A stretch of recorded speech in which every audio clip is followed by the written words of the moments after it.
Hello ladies and gentlemen, my name is Paddy Outback and welcome to my backyard, which is actually a lot noisier than I thought it was going to be because I live across the road from a preschool. Anyway, I was nominated to do the 3-hour challenge by two different people. The 3-hour challenge, for those of you who don't know, is basically me just giving 3 reasons why I bought the motorcycle that I did. The two people that nominated me were Mr. TPR, the legend from South Australia. He rides a Honda Hornet 900. If you haven't checked out his channel, you really should, because it's a sweet bike. The second person that nominated me was the great Amanda Zito, who actually, I don't actually know how many bikes Amanda currently has. I'd imagine even Amanda doesn't know how many motorbikes she currently has, but she did her video on her CB500X anyway, and you should totally go check that out too. The links are in the description. Anyway, on to the task at hand. First reason I bought my bike, which for the record is a Suzuki V-Strom 650 XT, is dirt. When I was riding my old bike, which was a Yamaha R3, stuff like this kept happening. Wonder what's up that dirt road. Now, the R3 is an absolutely fabulous bike. It's a brilliant bike to learn on, and I loved every minute I spent with it. But when it came to situations like that, it hit the wall. Well, hit the proverbial wall, that is. Given its popularity as a beginner bike, I'd imagine many an R3 has actually hit a wall. But I'm speaking metaphorically here. Anyway, I digress. The amount of times I'd be riding and I'd just see a dirt road and I'd be like, I wonder what's down there, and wasn't able to go down it. Secondly, Australia is a country as a whole which has many, many long dirt tracks which take you to some pretty amazing places, and I wanted the option of being able to explore them. So that was reason 1 I bought my V-Strom. Reason number 2, touring. Now, I did some pretty long distance stuff on the R3, especially when I lived in Alice Springs. There was times I'd have done like 500-kilometer rides on it, which is pretty mean feat in an R3. Jesus, my arse was in absolute ribbons after that, I can assure you. And that brings me to the second reason I bought the V-Strom, something that was more comfortable and more capable over long distances. As I'm sure you all know, Australia is an absolutely enormous country. For example, if I wanted to ride to Brisbane, the state capital here, it's about a 1,500-kilometer ride. It's like 900 miles if you're American or British. So going anywhere on a motorcycle in Australia requires a fair amount of effort, and you need a pretty comfortable bike in order to cover those distances. Now, I got the 650 for a couple of reasons. Firstly, I haven't been riding particularly long, only about 2.5 years, and I don't feel that I really have the skills or confidence to manage a 1000cc bike yet. My next bike, I have no doubt, will probably be 1000cc plus, but at the moment I've decided that it would be perhaps a bit silly of me to get something with that amount of power. So the 650 was absolutely perfect for me. It is really good on the freeway. The speed limit for most of Queensland anyway, which is like 100 kilometers an hour, which is 62.5 miles an hour. So it's not like you're going to be going particularly quickly anyway, and unlike, say, the United States, for example, the speed limits in Australia are quite rigidly enforced, especially in the southern states like Victoria and New South Wales. So if you decide to take the piss, you're going to lose your license pretty quickly. As such, having a 1000cc plus bike in many instances is kind of redundant. So the 650 is absolutely bang on the money for me.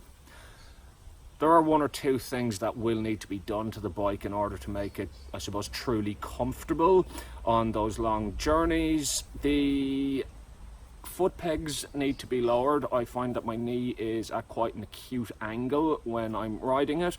I am quite a tall man though. I'm a shade over 6'3" tall, and as such I'm going to get foot peg lowering kits, I'm going to get bar risers, and I'm going to get a comfort seat, and I'd say then I will be able to ride around the whole country, no trouble.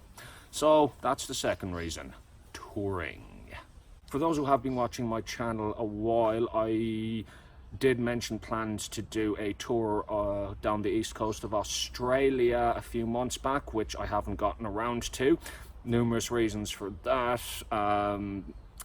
For those who don't know, I suffer from multiple sclerosis, and it has been kicking me arse the last few months or so. Thankfully, I'm feeling a hell of a lot better lately, so that's good, and it means that I will be able to spend a lot more time on the bike. But the annual leave that I was planning on using on doing my tour will be spent doing something else. Keep an eye on the channel from about next week onwards. I think there'll be some pretty interesting content coming out. You'll enjoy it.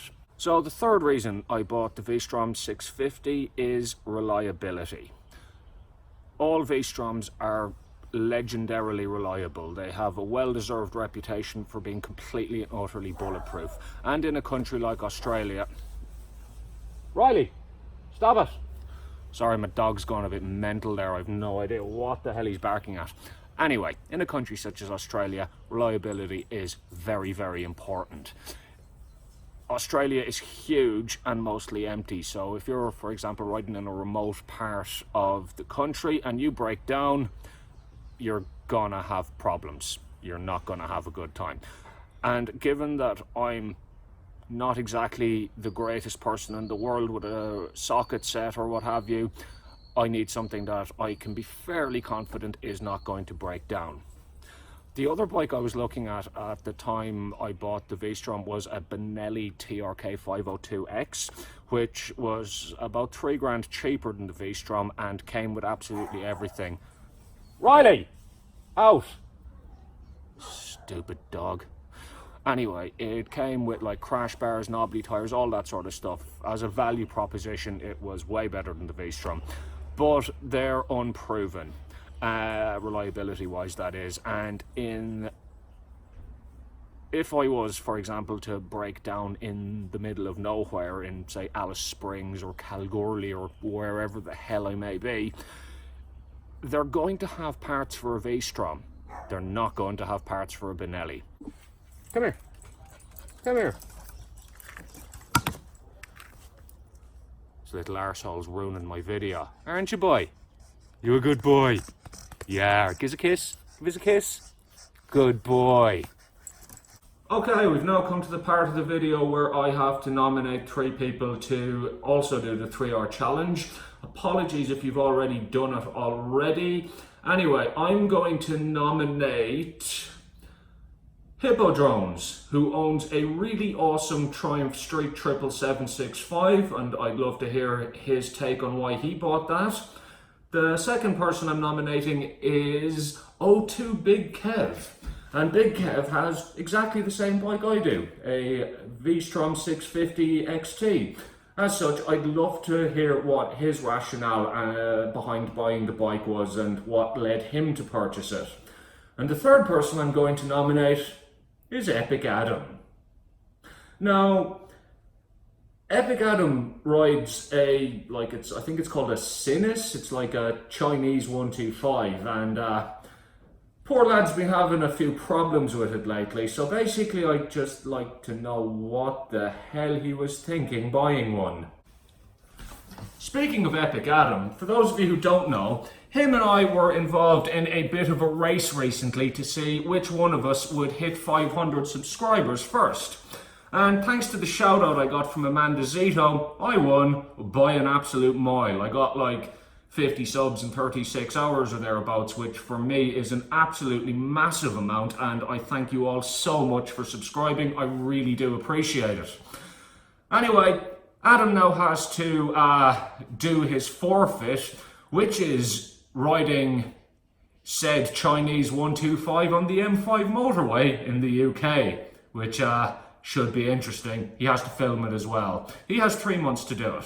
Now, I don't want to come across like I'm a bad winner or that I'm gloating or anything, because, who am I kidding? I am a terrible winner and I'm totally going to gloat. Ha! Sucked in, loser. Enjoy riding your crappy bike in the motorway. Anyway, if you would like to actually check out Epic Adam's channel, and I think you really should, he's a weird dude and he makes some really good videos though. So Adam, this is for you. Better luck next time, mate. You might beat me to 1,000.